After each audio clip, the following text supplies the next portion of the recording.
Maingat kong inayos ang mamahaling asul na kurbata ni Christoph, habang pinagmamasdan ang kanyang guwapong muka sa salamin ng maranyang silid sa Manila Hotel.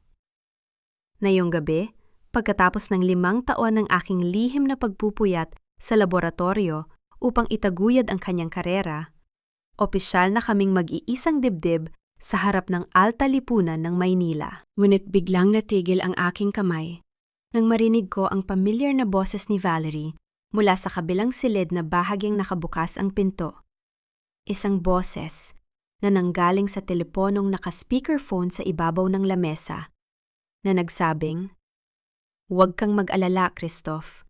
Kapag nakuha na natin ang pirma ni Sienna sa patent transfer ngayong gabi, pwede na natin siyang itapon na parang basahan." Nanigas ang aking buong katawan. Ang bawat salitang lumabas sa bibig ng aking matalik na kaibigan ay tila mga karayom na direktang bumaon sa aking pandinig. Tiningnan ko si Christoph sa pamamagitan ng salamin. Ang kanyang mga mata na dati puno ng peking pagsinta ay mabilis na napuno ng takot at pagkalito nang magtagpo ang aming mga paningin. Hindi siya makapagsalita.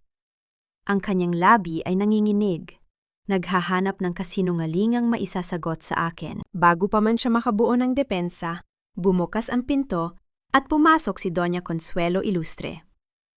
Ang kanyang mukha ay walang bakas ng kahit anong emosyon, kundi ang nakamamatay na awtoridad ng isang matandang aristokrata na sanay na makuha ang lahat ng kanyang gusto. Kasunod niya si Valerie na may hawak na makapal na asul na folder. Walang bakas ng hiya sa mukha ng aking kaibigan. Sa halip, isang mapanuyang ngiti ang nakaukit sa kanyang labi. "Sienna!" Malamig na boses ni Doña Consuelo ang bumasag sa katahimikan ng silid. "Kailangan mo nang pirmahan ang transfer of rights bago tayo bumaba sa ballroom. Alam mo naman ang sitwasyon ng Vienne Ilustre ngayon. Isipin mo na lang na ito ang kabayaran mo sa utang na loob sa pamilya namin na nagpaaral sa iyo." "Tita Consuelo," mahina akong tugon. Pinapanatili ang aking tinig na patag at walang alon ng galit. Ngunit ang bakunang ito ay gawa ko. 5 taon ko itong binuo mula sa wala. "Sisi, please don't be so dramatic," singit ni Valerie habang lumalapit kay Christoph at walang pag-aalinlangang humawak sa braso ng aking kasintahan sa harap ko. "We're just doing this for the foundation. At saka, hindi ba't gusto mo ring matulungan ang may sakit mong tatay sa Iloilo? Isang tawag lang ni Doña Consuelo ay mawawalan ng hospital bed ang ama mo roon. Huwag mo nang hintayin na umabot tayo sa ganoong punto." Tiningnan ko si Christoph. Umaasang may kaunting tirang dignidad sa kanyang pagkatao upang ipagtanggol ako. Ngunit dahan-dahan niyang inalis ang kanyang tingin sa akin, lumapit sa kanyang ina at bumulong. "Babe, please. Mag-cooperate ka na lang. Para sa ating dalawa rin naman ito." Para sa ating dalawa. Isang napakalaking kasinungalingan na binalot sa ginto. Sa sandali ngayon, naramdaman ko ang paggiling ng mga gears sa aking isipan. Ang init ng pag-ibig na nagtulak sa akin na magsakripisyo ng 5 taon ay mabilis na nag-freeze. Naging isang matigas at malamig na piraso ng yelo. 5 taon ng aking buhay, ang aking talino, ang aking kalusugan, lahat ay ginamit lamang nila bilang isang baitang upang akyatin ang rurok ng tagumpay. Ang aking utang na loob ay naging kanilang lisensya upang ako ay alipunin at nakawan sa sikat ng araw. Isang matalim ngunit tahimik na ngiti ang sumilay sa aking mga labi. Ang aking puso ay hindi na tumitibok para sa pag-ibig, kundi para sa isang malamig at kalkuladong diskarte. Tiningnan ko silang tatlo. Ang matandang reyna na nakapituko sa kanyang peking kaharian, ang lalaking walang bayag na akala ko'y aking magiging sandigan, at ang ahas na nagpanggap na aking kapatid. Inabot ko ang mamahaling pluma na inilapag ni Valerie sa aking harapan. "Huwag kayong mag-alala, Doña Consuelo," sabi ko. Ang aking boses ay mas malamig pa sa aircon ng silid. "Ibibigay ko sa inyo ang eksaktong nararapat para sa pamilyang Ilustre." Itinapat ko ang dulo ng pluma sa papel. Sa bawat kurba ng aking lagda, alam ko ang aking ginagawa. Ang formula ng bakunang nasa database na hawak nila ngayon ay naglalaman ng isang sadyang pagkakamali sa huling yugto ng protein synthesis. Isang pagkakamali na ako lamang ang nakakaalam kung paano aayusin. Sa pagpirma ko sa papel na ito, formal kong ibinigay sa kanila ang isang bomba na may mabilis na ticking timer. At sila mismo ang nagmamadaling yakapin ito. Matapos ang huling titik ng aking pangalan, marahas na kinuha ni Valerie ang folder mula sa aking harapan na parang natatakot na bawiin ko ito. Numiti siya kay Christoph, isang ngiti ng tagumpay na binuo sa ibabaw ng buhangin. "Napakatalino mo talaga, Sienna," sabi ni Doña Consuelo, habang inaayos ang kanyang mamahaling lace na shawl. "Ngayon, mag-ayos ka na. Ayaw kong makita ng mga bisita na may bakas ng lungkot ang mukha ng magiging manugang ko, kahit na pansamantala lang." Sila ay tumalikod, at sabay-sabay na naglakad patungo sa pintuan. Abala sa pag-uusap tungkol sa milyon-milyong peso na kanilang kikitain mula sa patent na kanilang ninakaw. Walang sinuman sa kanila ang lumingon upang tingnan ang aking mukha. Nang sumara ang pinto ng walang anumang tunog, mabilis kong kinuha ang aking cellphone mula sa aking maliit na bag. Sa pamamagitan ng aking kaliwang kamay, binuksan ko ang isang lihim na application na konektado sa pangunahing server ng VN Illustre. Pinindot ko ang pulang button na may nakasulat na Execute Encryption. Ang formula sa kanilang database ay opisyal ng nalock at ang tanging susi ay nasa aking utak. Itinaas ko ang aking ulo at tumingin sa salamin. Ang babaeng nandoon ay hindi na ang Sienna Salvador na madaling saktan. Ang bagong simula ay nag-umpisa na, at ang unang hakbang ay ang panunood sa kanilang maringal na pagbagsak. Dahan-dahan akong bumaba sa maranyang hagdanan ng Manila Hotel. Ang gintong liwanag mula sa mga dambuhalang chandelier ay sumasayaw sa aking kulay pilang bestida. Ang bestida na personal kong pinili para sa gabi ng aking maringal na pangarap. Ngunit sa bawat hakbang ko pabalik sa ballroom, naramdaman ko ang bigat ng hangin. Ang mga bulong-bulungan ng mga tao sa paligid ay tila kulupon ng mga bubuyog na nagsisimulang mag-ingay sa dilim. Sa dikalayuan, nakita ko sina Marisol at Marieta, ang magkapatid na kilalang tagapaghatid ng tsismis sa mataas na lipunan. Ang kanilang mga mata, na tila mga lawin na naghahanap ng mabibiktima, ay nakatitig sa akin habang nagtatakip sila ng bibig gamit ang kanilang mga mamahaling abaniko. May mali. Alam ko ang malamig na pakiramdam na ito.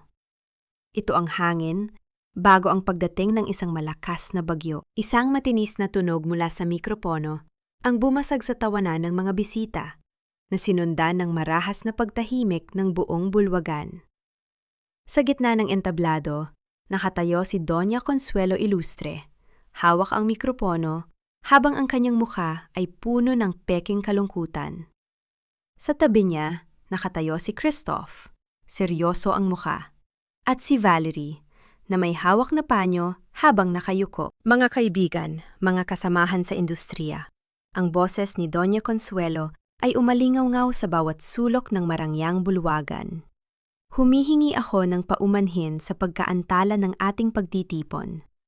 Ngunit bago nating ipagdiwang ang tagumpay ng VN Illustre, meron kaming masakit na katotohanan na kailangang ilantad sa gabing ito. Isang katotohanan na nagmula sa taong pinagkatiwalaan namin ng lubos. Lumingon si Doña Consuelo sa aking direksyon. Ang lahat ng mga mata ng mga negosyante, politiko at mga mamamahayag ay sabay-sabay na humarap sa akin. Naramdaman ko ang biglang paglamig ng aking mga kamay, ngunit nanatiling tuwid ang aking tayo. Si Sienna Salvador. Pagpapatuloy ng matandang babae, ang kanyang daliri ay direktang nakaturo sa akin. Ang babaeng inakala naming bahagi na ng aming pamilya ay natuklasang nagnakaw ng higit sa 5 milyong peso mula sa pondo ng aming pananaliksik. Hindi lamang yon.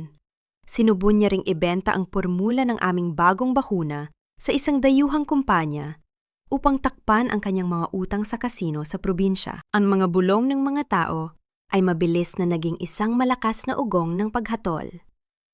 Ang salitang magnanakaw, walang utang na loob at salot ay maririnig mula sa mga labi ng mga taong kanina lamang ay numingiti sa akin. Ang Don Hiya, ang pinakamasakit na parusa ng publiko, ay pinalabas sa akin ng walang habag. Tumingin ako kay Christoph. Christoph, sabihin mo sa kanila ang totoo, ang sigaw ng aking isip. Ngunit ang aking labi ay nanatiling nakasara. Humarap si Christoph sa mikropono. Ang kanyang boses ay nanginginig sa peking emosyon. Sienna, hindi ko akalain na magagawa mo ito sa amin.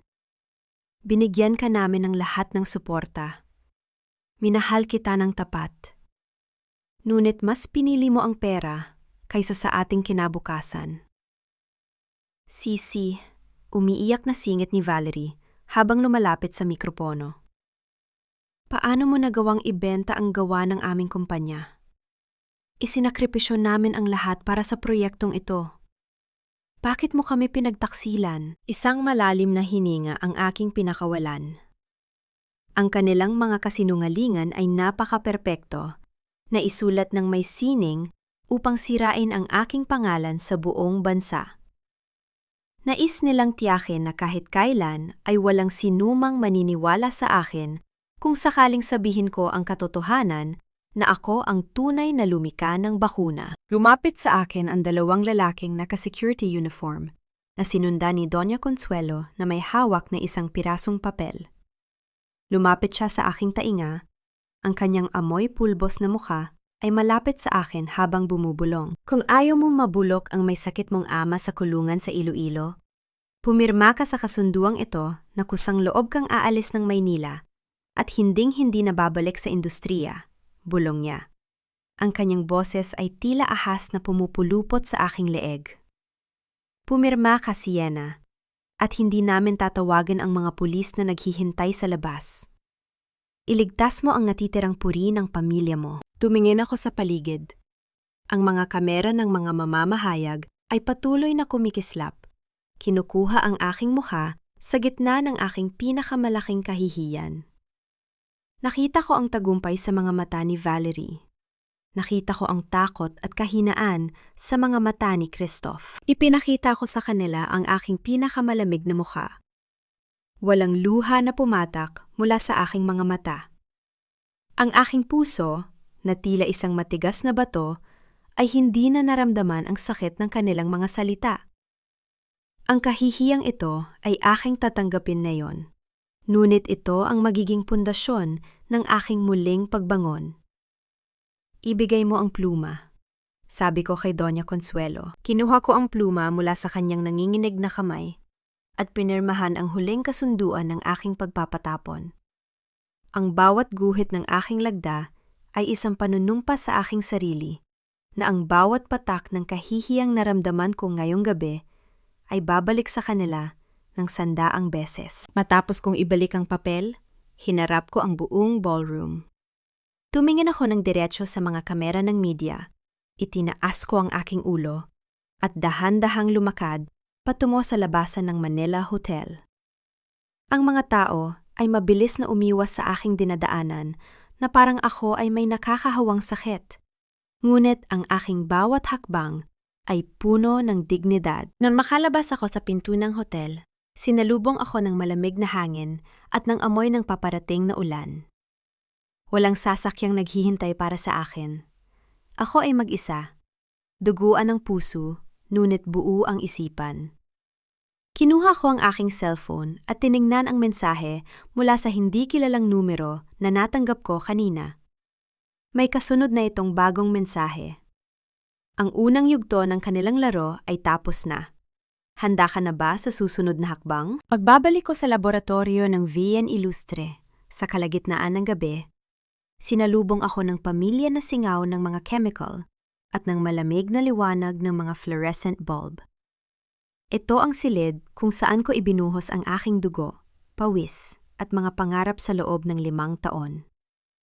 Ngunit ngayon, narito ako bilang isang estranjero na nag-iimpake ng sariling mga gamit sa isang karton. Dahan-dahan kong nilapitan ang pangunahing kompyuter ng laboratorio. Habang ginagamit ko ang aking natitirang access, mabilis kong binura ang lahat ng aking personal na profile, mga lihim na tala ng eksperimento, at ang mga kalkulasyong hindi kasama sa opisyal na ulat. Alam ko na hawak na ni Christoph at Valerie ang formula, ngunit ang pormulang iyon ay isang patay na katawan lamang ng walang buhay.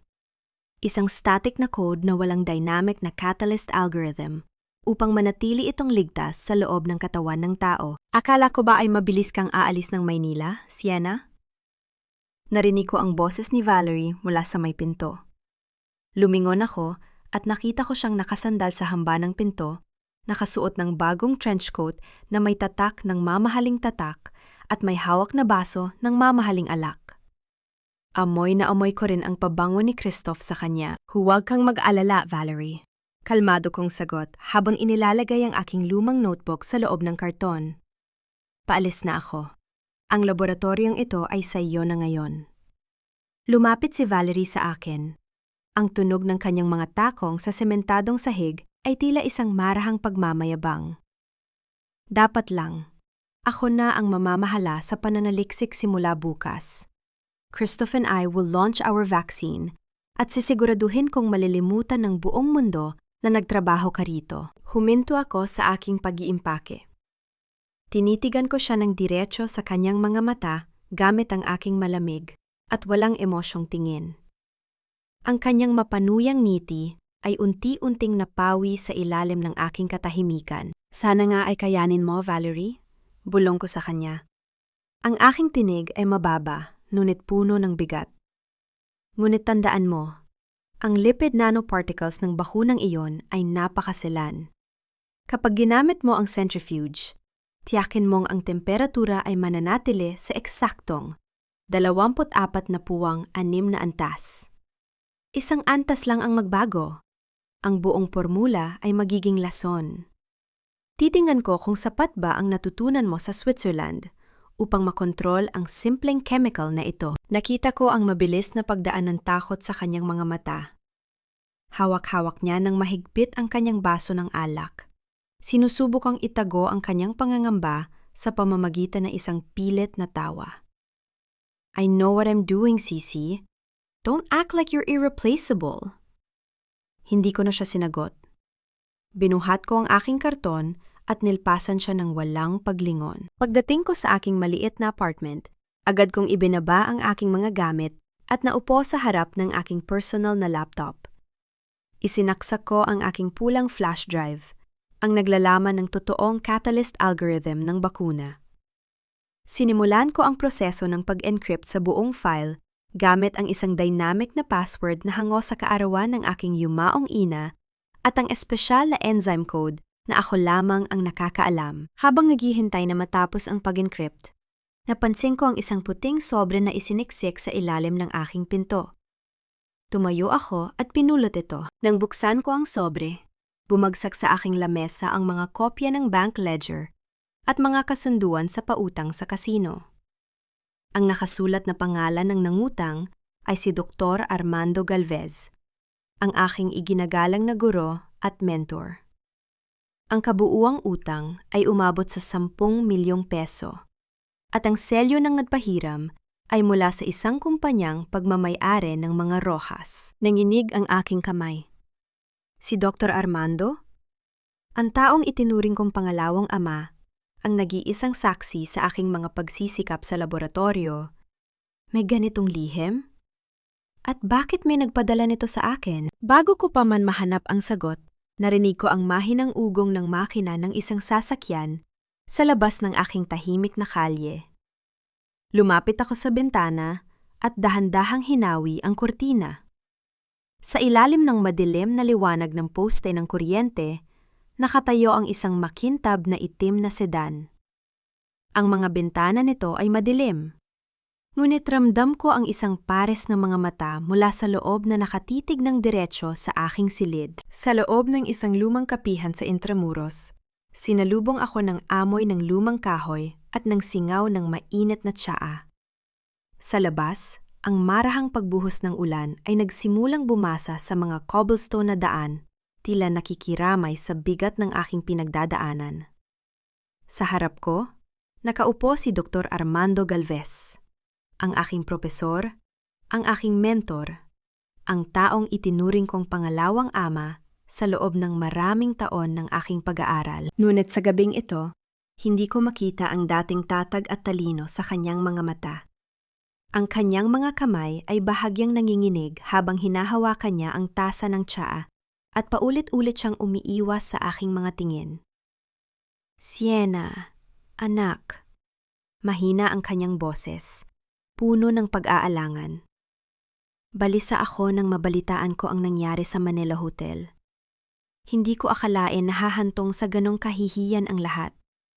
Patawarin mo ako kung hindi kita na ipagtanggol sa harap ni Doña Consuelo. Naramdaman ko ang kaanting init sa aking puso. Sa mundong puno ng mga ahas, naniniwala ako na si Dr. Armando ang aking huling matatag na haligi. Ayos lang po, Doktor. Sagot ko habang hinahawakan ko ang kanyang malamig na kamay. Hindi ko kailangan ng kanilang awa, ngunit kailangan ko ang inyong tulong. Inihahanda ko na ang aking reklamo sa International Patent Commission. Kayo ang nakasaksi sa bawat hakbang ng aking pananaliksik. Kayo ang makakapagpatunay na ako ang tunay na may-ari ng pormulang iyon. Dahan-dahan kong kinuha mula sa aking bag ang isa pang flash drive. Ang naglalaman ng mga orihinal na raw logs at pirma ko sa bawat papel ng eksperimento. Ito ang aking huling sandata. Ang huling kopya ng aking katotohanan. Ito po ang duplicate ng lahat ng ebidensya, sabi ko, habang inilalagay ito sa kanyang palad. Kayo lang ang pinagkakatiwalaan ko na magtago nito habang inaayos ko ang aking mga legal na papeles. Kapag napatunayan ng komisyon ang totoo, babalik sa akin ang lahat. Tinitigan ni Dr. Armando ang kulang flash drive sa kanyang kamay. Nakita ko ang isang kakaibang emosyon sa kanyang mukha. Isang halo ng matinding takot, pagkakasala, at isang desperadong pangangailangan. Mabilis niya itong ibinulsa at tumango. Ako ang bahala rito, Sienna. Pangako. Walang makakakuha nito. Nagpaalam ako sa kanya nang may kaunting gumaan na pakiramdam. Lumabas ako sa kapihan at sumilong sa ilalim ng isang lumang Spanish archway upang magbatila ng ulan. Ngunit habang nakatayo ako roon, biglang sumagi sa aking isip ang mga dokumento ng utang sa kasino na natagpuan ko sa aking pinto kanina. May kung anong takot na gumising sa aking sistema. Dahan-dahan akong lumingon, pabalik sa bintana ng kapihan. Nakita ko si Dr. Armando na nagmamadaling lumabas, hindi alintana ang ulan. Ngunit hindi siya sumakay sa isang pampublikong sasakyan. Sa halip, dire-diretso siyang naglakad patungo sa isang sleek na itim na sasakyan na nakaparada sa sulok ng kalye. Ang sasakyang iyon ay may pamilyar na plaka. Ito ang sasakyan ng mga ilustre. Dahan-dahang bumukas ang pinto ng backseat. Doon, nakita ko si Doña Consuelo na nakaupo ng may maranyang tindig, habang sa tabi niya ay nakaupo si Christoph na may mapanuyang ngiti sa kanyang mga labi. Bawat patak ng ulan sa aking paligid ay tila huminto sa aking paningin. Sa ilalim ng madilim na langit ng Intramuros, pinanood ko si Dr. Armando na iniabot ang pulang flash drive na kakabigay ko lang sa kanya kay Doña Consuelo. Bilang kapalit, iniabot ng matandang babae ang isang makapal na puting sobre. Ang sobreng magliligtas sa kanyang anak mula sa mga sisingilin ng kasino ng mga Rojas. Si Dr. Armando ay yumuko ng bahagya, tila nagpapasalamat, bago tumakbo palayo sa ulan nang hindi lumingon sa aking kinaroroonan. Ang huling haligi ng aking tiwala ay tuluyan ng gumuho. Ang lalaking nagturo sa akin na mahalin ang siyensya, ang taong itinuring kong gabay sa aking buhay, ay ipinagpalit ako sa halaga ng utang sa kasino. Naramdaman ko ang isang matinding sakit sa aking dibdib, isang emosyonal na hapdi na tila pisikal na sumisira sa aking puso.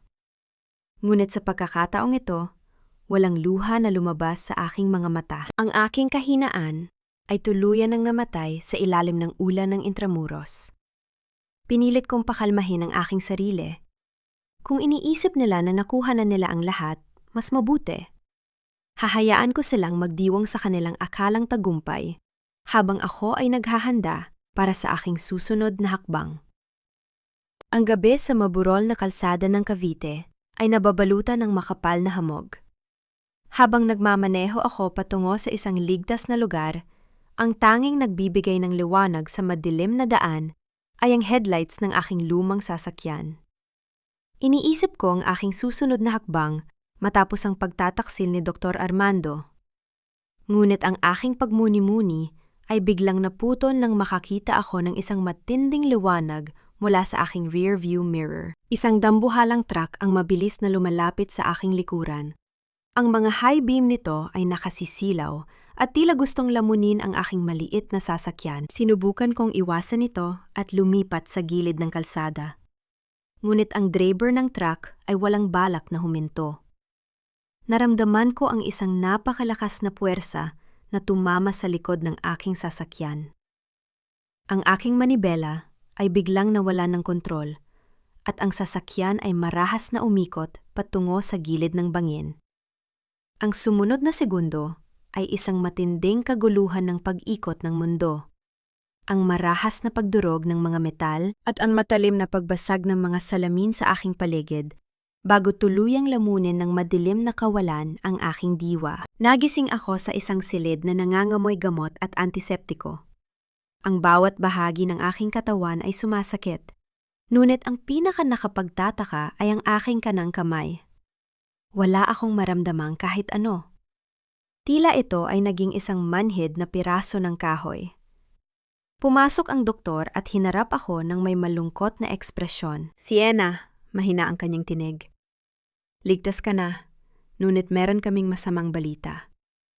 Ang mga ugat sa iyong kanang kamay ay permanenteng napinsala dahil sa pagkakaipit sa aksidente. Ginawa namin ang lahat, ngunit hindi mo na muling magagamit ang kamay na yan para sa mga maselan at detalyadong gawain. I'm sorry, ngunit hindi mo na magagawang humawak ng mga microscopic na kagamitan sa laboratorio. Hindi na muling makakahawak ng mga kagamitang pang-eksperimento. Para sa isang katulad kong siyentipiko, ang balitang ito ay mas masahol pa sa hatol ng kamatayan.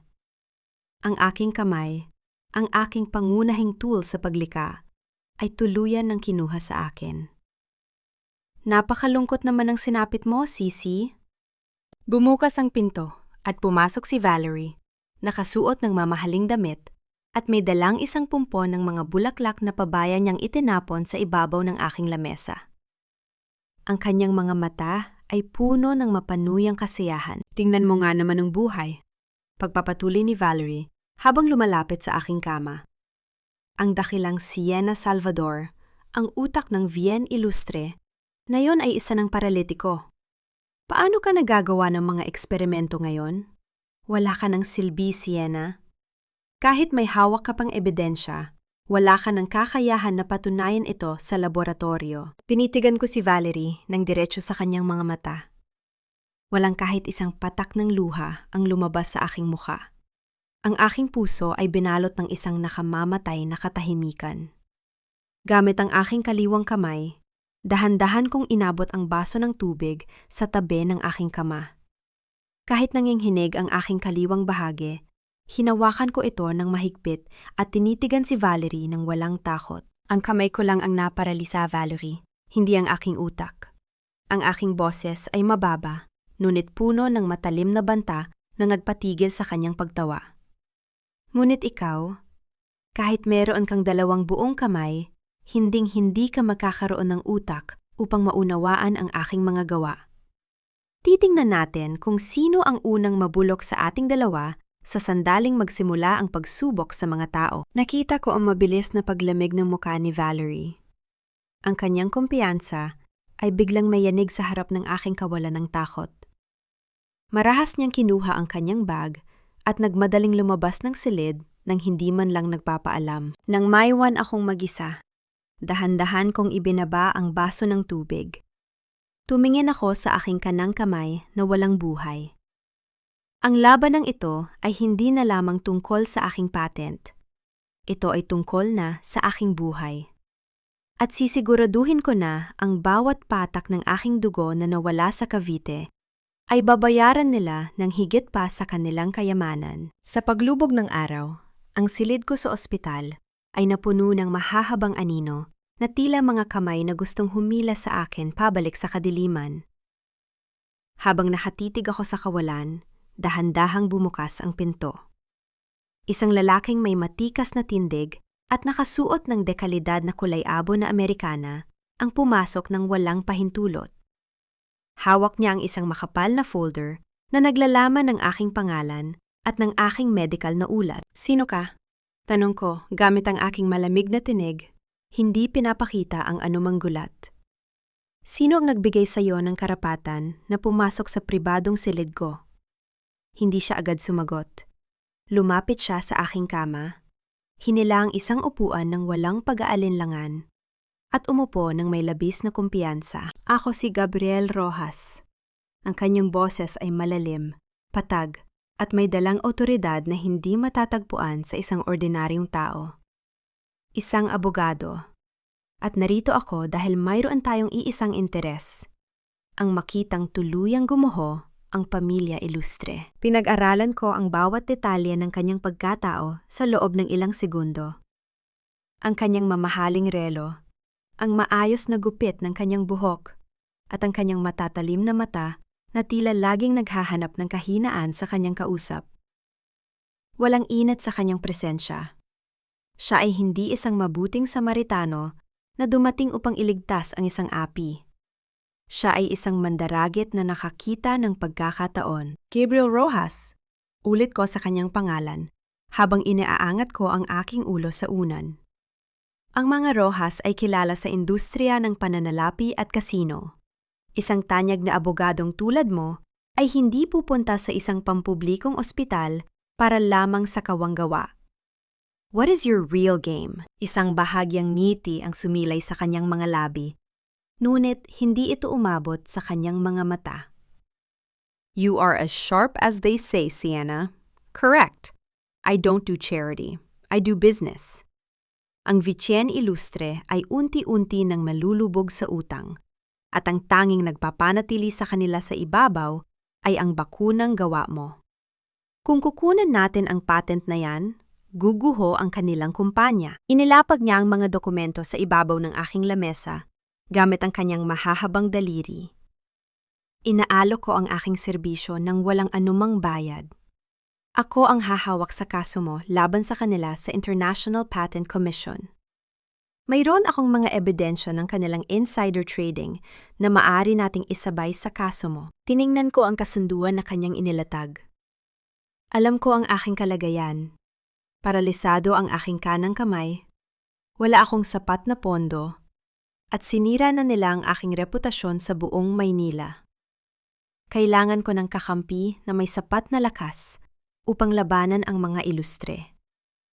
Ngunit alam kong ang pakikipag-alyansa kay Gabriel ay tila pagyakap sa isang gutom na lobo. "Tinatanggap ko ang alok mo, Gabriel," sabi ko, habang itinuturo ko ang pluma gamit ang aking kaliwang kamay. Ngunit kailangang malinaw ang ating mga patakaran. Ako ang magdidikta kung kailan at paano gagamitin ang aking mga formula. Kung susubukan mo akong gamitin bilang pananggalang sa sarili mong digmaan, sisiguraduhin kong ikaw ang unang masasaktan. Tinitigan ako ni Gabriel, at sa unang pagkakataon, nakita ko ang totoong interes at respeto sa kanyang mga mata. Tumayo siya, kinuha ang pinirmahang papel, at inayos ang kanyang Amerikana. "Deal, Sienna. Magpahinga ka na. Ako ang bahala sa unang yugto ng ating laro." Nang lumabas siya ng silid, napansin ko ang isang maliit na piraso ng papel na sumabit sa gilid ng folder na kanyang iniwan sa aking lamesa. Kinuha ko ito gamit ang aking kaliwang kamay at binuksan. Ito ay isang sertipiko ng mana mula sa yumaong asawa ni Doña Consuelo, at sa ilalim ng listahan ng mga tagapagmana, may isang pangalang nakasulat sa panulat. Gabriel Rojas Ilustre. Nanlamig ang aking buong pagkatao. Si Gabriel ay isang Ilustre. Ang aking tagapagligtas ay may dalang dugo ng aking mga kaaway. Lumipas ang ilang linggo at sa tulong ng mga pribadong doktor na ipinadala ni Gabriel, unti-unting bumalik ang lakas ng aking katawan. Bagamat ang aking kanang kamay ay nananatiling manhid at nakabenda. Narito ako ngayon sa kanyang marangyang opisina sa Bonifacio Global City. Naghihintay sa kanyang pagbabalik mula sa isang biglaang pagpupulong sa korte. Nang matiyak ko na walang sinuman sa labas ng opisina, dahan-dahan kong nilapitan ang kanyang malaking lamesang kahoy. Gamit ang aking kaliwang kamay, pinuksan ko ang drawer na madalas ning i-lock. Ngunit sa pagkakataong ito, ay naiwan niyang bahagyang nakabukas dahil sa pagmamadali. Sa ilalim ng mga makakapal na kontrata, nakatagpo ako ng isang lumang envelope na kulay tsokolate. Nang buksan ko ito, tumambad sa akin ang mga lumang gupit ng pahayagan mula 20 taon na ang nakalipas.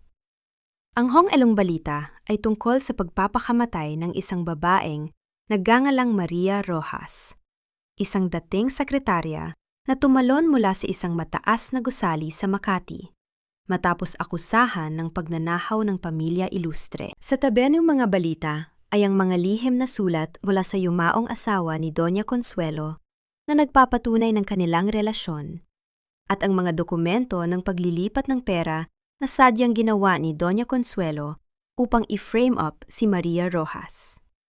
Si Maria Rojas ay ang ina ni Gabriel. Nanigas ang aking mga daliri habang binabasa ko ang huling ulat ng isang pribadong detektib. Ang layunin ni Gabriel ay hindi upang tulungan ako makakuha ng hustisya. Gagamitin niya ang aking kaso upang pabagsakin ang presyo ng stock ng VN Ilustre, bilhin ang lahat ng shares nito sa mababang halaga at tuluyang palayasin si Doña Consuelo sa sarili nitong kaharian. At pagkatapos niyon, alam kong itatapon niya rin ako dahil wala na akong silbi sa kanya. Narinig ko ang tunog ng papalapit na mga hakbang ni Gabriel sa pasilyo. Walang ingay kung ibinalik ang envelope sa drawer, isinarado ito, at mabilis na bumalik sa aking upuan habang hawak ang tasa ng tsaa gamit ang aking nanginghinig na kaliwang kamay. Bumukas ang pinto at pumasok si Gabriel. May dalang kahon ng mga Pranses na pastry at may banayad na pag-aalala sa kanyang mga mata. "Are you okay, Sienna?" Tanong niya habang inilalagay ang kahon sa aking tapat. "You look pale. May masakit ba sa kamay mo?" Tumingin ako sa kanya nang may mapagkunwaring kahinaan. Pinalalabas ang kaunting takot sa aking mga mata na alam kong gustong makita ng isang lalaking tulad niya. "Medyo sumasakit lang po ang mga ugat, Gabriel." Mahina kong sagot, habang pilit kong pinatunog ang aking boses, na tila isang biktima na umaasa sa kanyang lakas. "Iniisip ko lang si Papa sa Iloilo. Kung wala ka, baka may sakit pa rin siya at ako ay nasa kulungan. Hindi ko alam kung paano kita mababayaran sa lahat ng ito." Lumapit si Gabriel at marahang itinabi ang ilang hibla ng buhok sa aking mukha. Ang kanyang hawak ay tila may pag-aalaga. Ngunit alam ko na ito ay pag-aalaga ng isang manlalaro sa kanyang pinakamahalagang piyesa. "Huwag mo nang isipin yon, Sienna," seryoso niyang sagot. "Ipagkatiwala mo sa akin ang mga ilustre. Sisiguraduhin kong babayaran nila ang bawat luha na inilabas mo." Numiti ako sa kanya. Isang matamis, ngunit mapagkunwaring ngiti. "Oo, Gabriel. Ipagkakatiwala ko sa iyo ang aking galit." Ang bulong ng aking isip habang pinagmamasdan ko ang kanyang gwapong mukha. "Ngunit habang ginagamit mo ako upang sirain ang ilustre, gagamitin ko rin ang bawat yaman at koneksyon mo upang makuha ang aking ganap na kalayaan. At kapag natapos ang digmaang ito, sisiguraduhin kong ako ang huling nakatayo." Ang laro ng mga anino ay pormal nang nagsimula. At sa pagkakataong ito, ako ang magiging pinakamapangalib na anino sa likod ng kanyang tagumpay. Sa isang maliit at sikat na kapihan sa tapat ng VN Ilustre, pinanood ko mula sa gilid ng bintana ang magkapatid na Marisol at Marieta. Silang itinuturing na kamera na may buhay sa aming lumang subdivision. Mga babaeng kayang magpakalat ng balita sa buong Maynila sa loob lamang ng isang oras. Nakasuot ako ng malaking salamin at simpleng sombrero upang hindi nila ako agad makilala. Dahan-dahan akong lumapit sa kanilang lamesa at sadyang iniwan ang isang makapal na brown envelope bago ako mabilis na lumabas. Sa loob ng envelope na yon ay ang mga dokumento ng unang yugto ng klinikal na pagsubok ng bakuna. Mga papel na nagpapatunay na may 7 pasyente ang nagkaroon ng seryosong komplikasyon sa puso. At ang pirma ni Christoph na nag-apruba upang itago ang ulat na ito. Diyos ko, Marieta! Tingnan mo ito! Narinig ko ang malakas na bulong ni Marisol habang binubuksan ang envelope. Ang kanyang boses ay puno ng kagalakan sa bagong tsismis. Ang bagong bakuna ng mga ilustre, may namatay pala sa trial. At si Christoph pala ay hindi naman talaga ang nakadiskubre nito. Totoo ba, sister? Sagot ni Marieta, habang mabilis na kinukunan ng larawan ang mga dokumento gamit ang kanyang cellphone. I-post natin ito sa ating group chat. Kailangang malaman ito ng buong subdivision at ng mga kaibigan natin sa media. Sa loob lamang ng 3 oras, ang bulong ng mga marites ay naging isang dambuhalang sunog sa social media. Ang mga balita tungkol sa pekeng kredibilidad ni Christoph at ang mapanganib na bakuna ay nagtrend sa buong bansa. Samantala, sa loob ng opisina ng mga ilustre, ang hangin ay naging kasing init ng impyerno. Marahas na ibinaba ni Doña Consuelo ang kanyang tablet sa ibabaw ng lamesa. Ang kanyang mukha ay nanginginig sa galit habang nakatitig kina Christoph at Valerie. Christoph! Valerie! Ano itong basura na kumakalat sa internet? Ang sigaw ng matandang babae ay umalingaw sa buong silid. Bakit bumaba ng 10% ang halaga ng ating kumpanya sa loob lamang ng isang umaga? Si Valerie, nagulugulo ang buhok at halatang puyat mula sa laboratorio, ay umiiyak na sa takot habang nakahawak sa braso ni Christoph. Tita Consuelo, hindi ko alam kung bakit. Nanginginig ang boses ni Valerie. Ang formula na ibinigay ni Sienna, kapag isinasa ilalim ko sa centrifuge, mabilis itong nasisira sa loob ng 48 oras. May kulang na algorithm. May sadyang itinago si Sienna sa mga files. Ano? Harap ni Christoph sa kanya. Ang kanyang muka ay maputla at puno ng panunumbat. Akala ko ba ay eksperto ka, Valerie? Sabi mo sa akin ay kaya mong patakbuhin ang laboratorio nang wala si Sienna.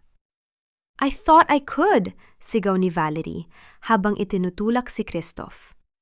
Ngunit ang pormulang ito ay parang may sariling utak. Kapag binabago ko ang temperatura, mas lalong nagiging lason ang wax. Hindi ko alam kung paano ito aayusin. Mga hangal! Galit na sigaw ni Doña Consuelo habang hinahawakan ang kanyang dibdib dahil sa matinding stress. Hanapin ninyo si Sienna. Kahit magmakaawa kayo, kailangan nating makuha ang tamang algorithm bago ang grand launch sa susunod na linggo. Kung hindi, mamumulubi tayong lahat. Habang sila ay nakakagulo, isang formal na supina ang dumating sa pintuan ng Vieten Ilustre. Isang opisyal na utos mula sa Senado ng Pilipinas upang humarap sila sa isang investigasyon tungkol sa seguridad ng kanilang bakuna. Nakatanggap ako ng isang mensahe sa aking cellphone mula sa hindi kilalang numero habang pinapanood ko ang balita. Ang pain ay tuluyan ng nilamon ng mga ilustre. Ngunit mag-ingat ka, Sienna. Ang kamay ni Gabriel ay nasa gatilyo na at maaari kanyang isama sa kanyang pagpaputok. Huminga ako ng malalim.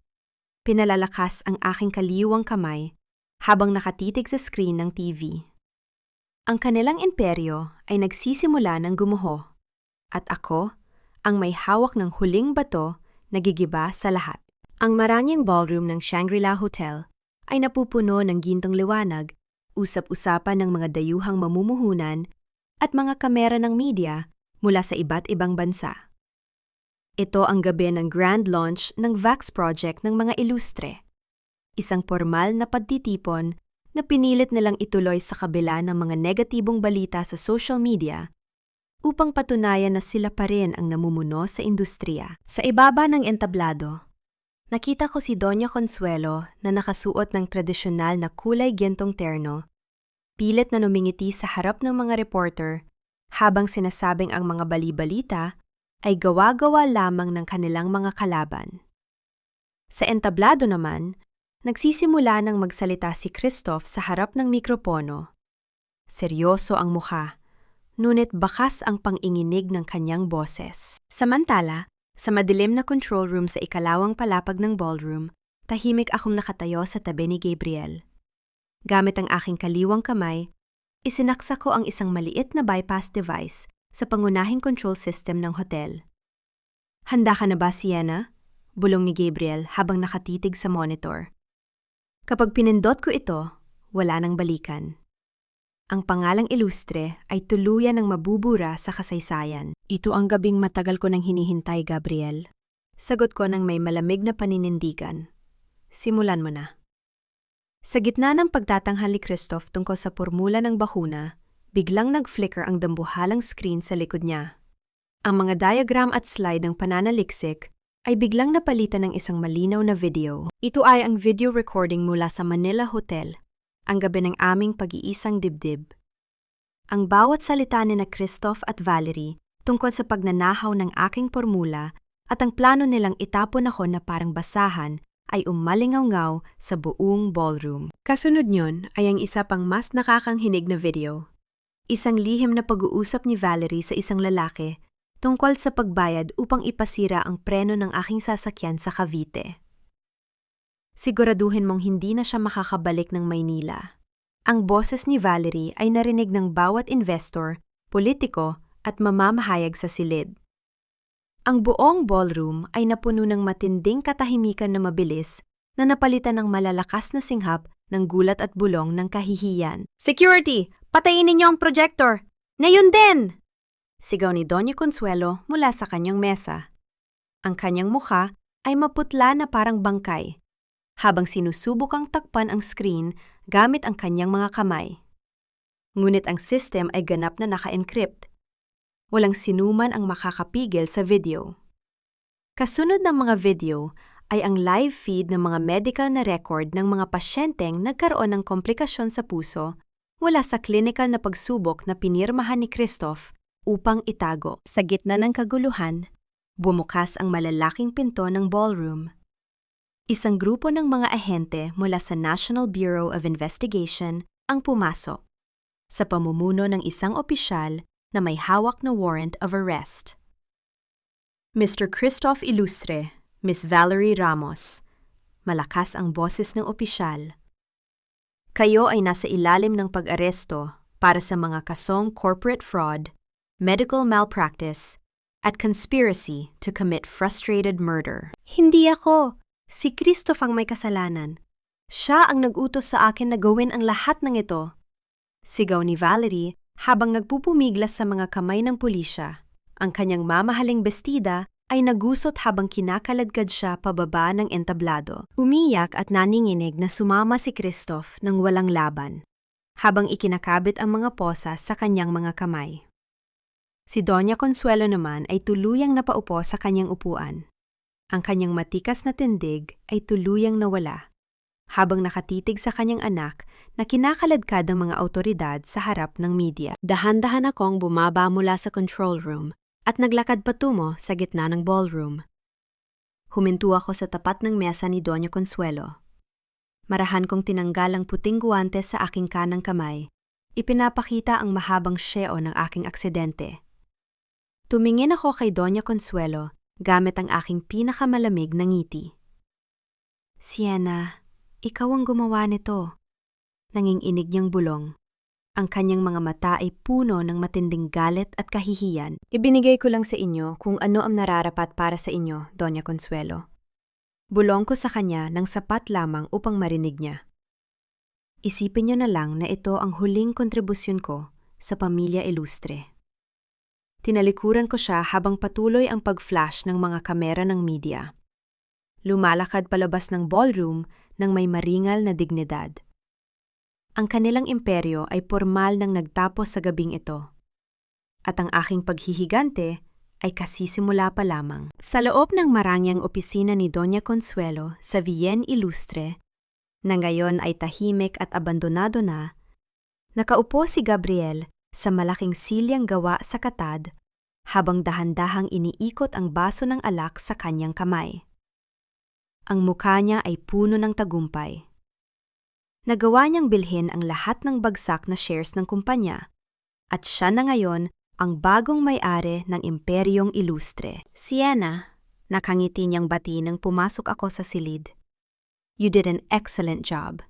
Ang Pamilya Ilustre ay tuluyan ng tapos.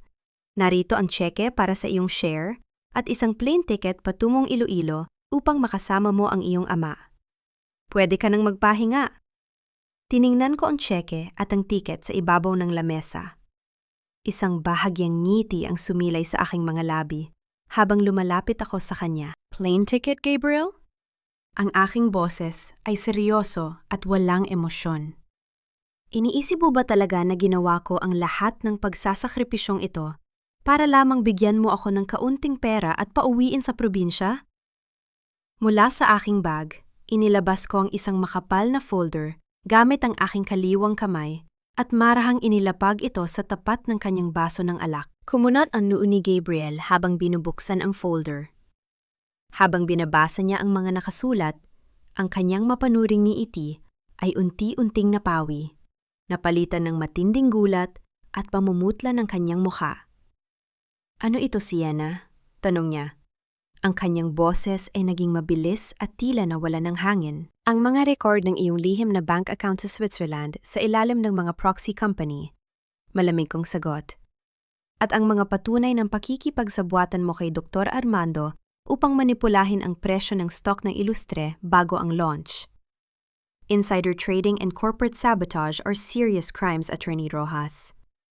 Isang tawag ko lang sa Securities and Exchange Commission at masisira ang lisensya mo bilang abogado. Tinitigan ako ni Gabriel. Ang kanyang katawan ay nanigas sa kanyang silya. Habang napagtatanto na siya, ay tuluyan ng ngaisahan. Sienna, you hacked my office network? Bulong niya, hindi makapaniwala. Ako ay isang siyentipiko, Gabriel. Tugon ko habang nakatitig ng diretso sa kanyang nanginginig na mga mata. Hindi lamang mga virus ang pinag-aaralan ko. Pinag-aaralan ko rin ang ugali ng mga tao. Akala mo ba ay maaari mo akong gamitin bilang pain sa digmaan mo nang hindi ko napapansin? Ginamit ko ang iyong mga legal na resources upang sirain ang Ilustre. At ngayon, kukunin ko ang aking laboratorio. Inilabas ko ang isang kasunduan sa paglilipat ng lahat ng ari-arian ng Vienne Ilustre sa aking pangalan at isang pluma. Inilapag ko ito sa kanyang tapat gamit ang aking kaliwang kamay. Pumili ka, Gabriel. Ang aking boses ay walang bakas ng pag-aalinlangan. Pirudahan mo ang paglilipat ng kumpanya sa pangalan ko o sumama ka sa iyong madrasta na mabulok sa kulungan na iyong gabi. Tinitigan ako ni Gabriel sa loob ng ilang mahabang segundo ni matinding katahimikan. Walang ingay sa silid, kundi ang aming mga hininga. Pagkatapos, isang marahang tawa ang lumabas sa kanyang mga labi. Isang tawa ng pagkatalo, ngunit puno ng matinding respeto. Napakatalino mo talaga, Sienna, sabi niya habang kinukuha ang pluma. I actually thought I was the one playing the chess match. But you are a terrifying opponent. Dahan-dahan niyang isinulat ang kanyang huling lagda sa kasunduan. Ang tunog ng pluma sa papel ay ang huling hatol na nagbigay sa akin ng ganap na pagmamay-ari ng aking buhay at ng aking laboratorio. Nang kunin ko ang papel at tumalikod si Gabriel upang umalis, biglang nag-vibrate ang aking cellphone. Sinagot ko ito gamit ang aking kaliwang kamay. Sienna, boses ng doktor ng aking ama mula sa Iloilo ang aking narinig. Ligtas na ang tatay mo. Nakagising na siya mula sa comatose at hinahanap ka niya. Isang mainit na luha ng ginhawa ang pumatak sa aking mukha habang nakatitig ako sa pinirmahang kasunduan. Ang aking laban ay tapos na. Nakuha ko ang aking kumpanya, ang aking kaligtasan, at ang kapayapaan para sa aking pamilya. Nakatayo ako sa rooftop ng bagong Salvador Biotech Institute, na dating kilala bilang Vienne Ilustre, habang pinagmamasdan ang dahan-dahang paglubog ng araw sa Manila Bay. Ang kalangitan ay nababalutan ng kulay rosas at gintong liwanag, tila isang dambuhalang painting na nagbabadya ng pagtatapos ng isang mahabang bagyo at ang pagsisimula ng isang payapang gabi. Hawak ko ang isang tasa ng tsaa gamit ang aking kaliwang kamay. Tumingin ako sa aking kanang kamay, mayroon pa rin itong bahagyang panginginig at ang mahabang sye ay nananatiling nakatatak sa aking balat. Ang sye na ito ay hindi na tanda ng aking kahinaan o ng aking trahedya. Ito na ngayon ang aking medalya ng tagumpay. Isang patunay na ako ay lumaban, nasaktan, ngunit muling bumangon ng mas matatag. Balita ko mula sa aking mga abogado, si Christoph at Valerie, ay opisyal ng hinatulan ng hukuman ng mahabang taong pagkabilanggo sa Makati Correctional Facility. Ang kayabangan ni Christoph at ang mapagkunwaring ganda ni Valerie ay tuluyan ng nabulok sa loob ng malamig na rehas. Si Doña Consuelo naman ay namumuhay ngayon sa matinding kahihiyan sa isang maliit na bahay sa labas ng lungsod, matapos ma-auction ang lahat ng kanilang ari-arian upang bayaran ang mga biktima ng kanilang pekeng bakuna. Ang pangalang ilustre na dati ay simbolo ng karangalan, ngayon ay naging simbolo ng babala sa buong bansa. Si Gabriel naman ay tuluyang umalis ng Maynila. Bagamat nasuspende ang kanyang lisensya bilang abogado dahil sa aking mga hawak na ebidensya, pinili kong huwag na siyang ipasok sa kulungan bilang pagkilala sa kanyang tulong sa simula ng aking laban. Sa kanyang huling sulat na ipinadala sa akin, meron lamang siyang maikling mensahe. Salamat sa pagtuturo sa akin kung paano talaga laruin ang sining ng chess. Madalas akong tanungin ng aking mga kasamahan sa laboratorio, Sienna, pinatawad mo na ba sila? Sa bawat pagkakataon, dahan-dahan akong numingiti. Ang kapatawaran o patawad ay isang salita na madalas nating ibigay dahil sa dikta ng kultura o ng relihiyon. Ngunit para sa akin, ang totoong kapatawaran ay hindi nangangahulugan ng pagbabalik sa nakaraan o ang pagpapatawad sa mga krimeng ginawa nila. Pinatawad ko sila hindi dahil karapat-dapat sila sa aking habag, kundi dahil ayaw ko nang bigyan ang kanilang mga anino ng puwang sa aking isipan at sa aking hinaharap. Ang pagpapalaya ko sa aking galit ang nagbigay sa akin ng ganap na kapayapaan. Sisi, anak, narinig ko ang mahina, ngunit malinaw na boses ng aking ama mula sa aking likuran. Lumingon ako at nakita ko siyang nakaupo sa kanyang wheelchair. May bitbit na makapal na sweater para sa akin, habag nakangiti ang kanyang mga mata. Lumapit ako sa kanya, yumuko, at kinuha ko ang kanyang kamay upang magmano. Ang tradisyonal na paggalang na nagpapatunay na sa kabila ng aking rasyonal at malamig na paghihiganti, ang aking puso ay nananatiling tapat sa aking pamilya at sa aking pinagmulan. Papa, malamig na po sa labas. Pumasok na po tayo. Mahina kong sabi, habang tinutulak ko ang kanyang wheelchair patungo sa loob ng aming bagong laboratorio, kung saan naghihintay ang isang bagong henerasyon ng mga mahuhusay na siyentipikong Pilipino na aking pinamumunuan. Para sa bawat babaeng nakikinig sa aking kwento, mga babaeng nag-alay ng kanilang buhay, talino, at pangarap, para sa mga lalaki at pamilyang hindi marunong magpahalaga, nais kong malaman ninyo ang isang katotohanan. Ang inyong halaga ay hindi sinusukat sa dami ng inyong sakripisyo. Kapag sinubukan nilang sirain ang inyong pakpak, huwag kayong umiyak sa isang sulok. Gamitin ninyo ang inyong isip, ang inyong lakas, at ang dinyong dignidad upang magtayo ng sarili ninyong kaharian mula sa troso ng kanilang pagtataksil. Ang pagsikat ng bagong araw ay hindi lamang isang pangako. Ito ay isang katotohanan na kayo mismo ang may hawak ng kapangyarihang gumawa. Dahan-dahang napawi ang ingay ng lungsod, at ang tanging naiwan ay ang banayad na alon ng Manalabe at ang mahinahong boses ng ama ni Sienna na nagdala ng kapayapaan sa kanyang puso. Ang bagyo ay tapos na, at ang kalangitan ay muling nagbigay ng liwanag. Mga mahal kong tagapakinig, nais ko kayong pasalamatan mula sa kaibuturan ng aking puso sa pagsama sa akin sa mahaba, masalimuot, at madilim na landas na ito. Habang isinusulat ko ang bawat bahagi ng kwentong ito, labis na nadurog ang aking puso sa eksena kung saan nagising si Sienna sa ospital, nakatitig sa kanyang paralisadong kanang kamay, at napagtanto na hindi na niya muling magagamit ang mikroskopyo upang lumika. Ito ay isang matinding sakit na lumampas sa pisikal na aspeto. Ito ang pagkaputol ng pangarap ng isang babae. Ngunit ipinakita sa atin ni Sienna na kahit masira ang pisikal na instrumento ng ating buhay, ang ating panloob na formula, ang ating talino, dignidad at lakas ng loob, ay hinding-hindi kayang paralisahin ng kahit sinong taksil. Ang kwentong ito ay hindi lamang isang simpleng sining. Ito ay hango sa totoong buhay ng maraming kababaihan sa ating lipunan ngayon. Ang mga babaeng tahimik na nagsasakripisyo sa dilim, nagdadala ng mga hindi nakikitang syeo, ngunit pinipiling maging matatag at bumuo ng sarili nilang imperyo mula sa troso ng kabiguan. Ito ay isang gawaing puno ng paggalang sa tibay ng pusong Pilipina. Kung kayo ang nasa kalagayan ni Sienna, gagawin niyo rin ba ang pakikipag-ayos kay Gabriel upang makuha ang kumpanya?